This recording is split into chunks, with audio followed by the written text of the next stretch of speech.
अब नानीलाई टीका लगाइदेऊ तिमी टीका लाउनु भने टीका लगाइदेऊ अब भयो काटिसके मैले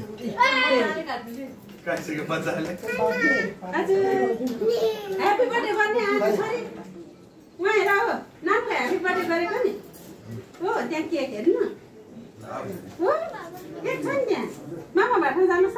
जानुहोस् न सिङ्गल एउटा ल नाना पनि त्यहाँ बस्नु जाउँ नाना पनि त्यहाँ किन